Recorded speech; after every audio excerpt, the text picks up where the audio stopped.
a 75-year-old cleric identified as Alhaji Lambo Ilela, has been arrested by a local community watch group in Zamfara State for allegedly providing spiritual backing to bandits operating in Zamfara and Katsina states. During interrogation, the elderly cleric reportedly confessed to offering spiritual services to bandits for nearly 6 years. He disclosed that his clients initially consisted of 9 gang leaders, including a notorious bandit leader, Sani Gurugu, who commands multiple gangs terrorizing communities in Savannah.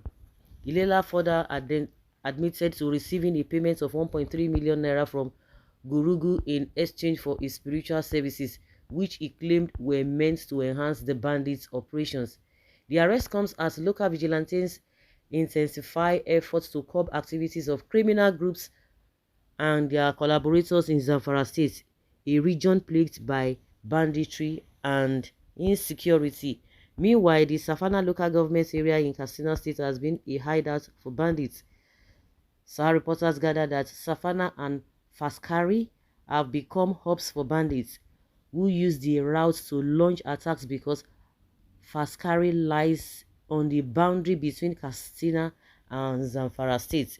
In a video shared on X by security analyst and counter-insurgency expert Zagazola Makama on Sunday, some reporters observed that the vigilante group handed the suspect over to security forces for further investigation. However, during interrogation by the local vigilante watch group in Zamfara, the cleric confessed to the crime.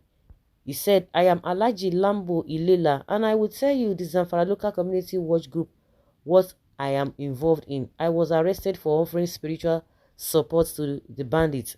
I am a spiritual guide for the bandits who operate in the bush. I have vowed to confess all my offenses to the local vigilante group, and no one forced me to reveal my involvement with the bandits. I have been offering spiritual support to the bandits for almost 6 years. The first group I supported consisted of 9 gang leaders.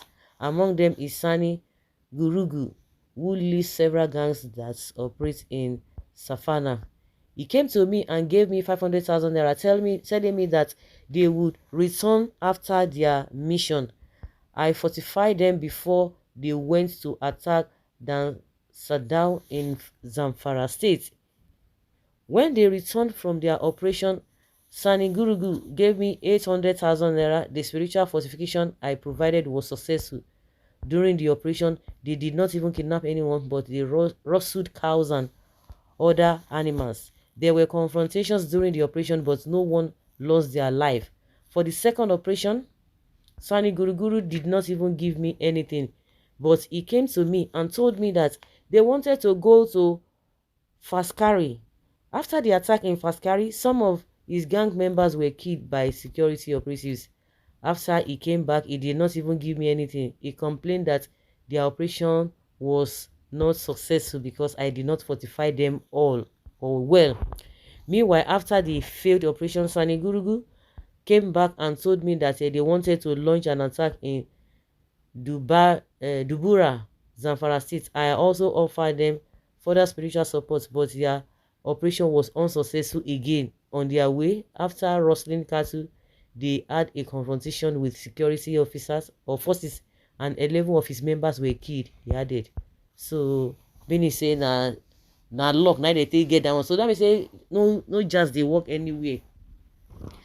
Because if it is really functioning or it's working, I don't think the second and the third operation would have failed. This is the second to the last and the last one would have failed. But you know, by and large, it shows that it is not, some people they say no be ordinary eye. I'm not disputing that whether it works or not, because the devil has he has power too, but the power, you know, is not to save, is to kill, is to destroy, just as the Bible says it. I think after this the last attempt, the failed attempt, maybe that is the reason why this man is coming out to confess. So why did they say they arrested him? Since he went to confess by himself. Someone say see his face as strong as bad Nigeria economy. Most elites and clerics in the north are supporting banditry. There's no two ways about it. Yet the Northerners are comfortable with this.